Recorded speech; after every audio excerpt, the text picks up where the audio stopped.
ஒரு ஜனாசாவுடைய கடமைகளை செய்கின்ற போது நபிகள் நாயகம் ஸல்லல்லாஹு அலைஹி வஸல்லம் சொல்லுகிறார்கள், ஒரு முஸ்லிம் மற்ற முஸ்லிமுக்கு செய்ய வேண்டிய கடமைகள் உரிமைகள் 5 உண்டு என்று கூறுகிறார்கள்.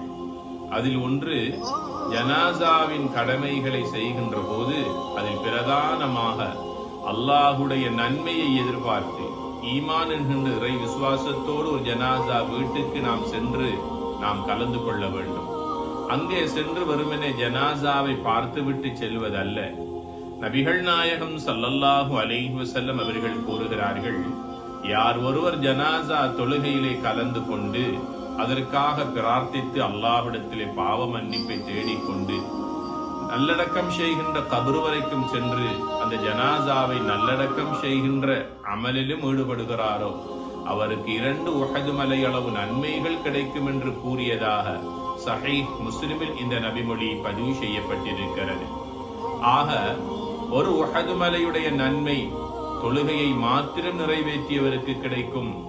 யார் ஒருவர் நல்லடக்கத்தில் ஈடுபடுகிறாரோ அவருக்கு இன்னொரு உஹது மலை அளவு நன்மை கிடைக்கும் என்ற நற்செய்தி எங்களுக்கு சொல்லப்பட்டிருக்கிறது.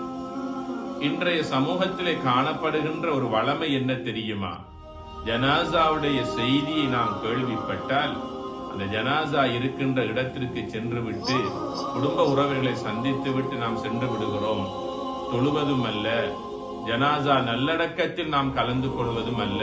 இந்த பழக்கம் சமூகத்தில் அதிகமாக காணப்படுகிறது.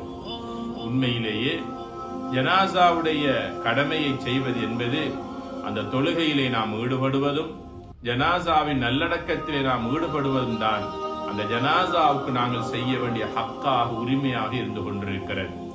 இதனைத்தான் நபிகள் நாயகம் ஸல்லல்லாஹு அலைஹி வஸல்லம் அவர்கள் எங்களுக்கு வலியுறுத்தி இருக்கிறார்கள்.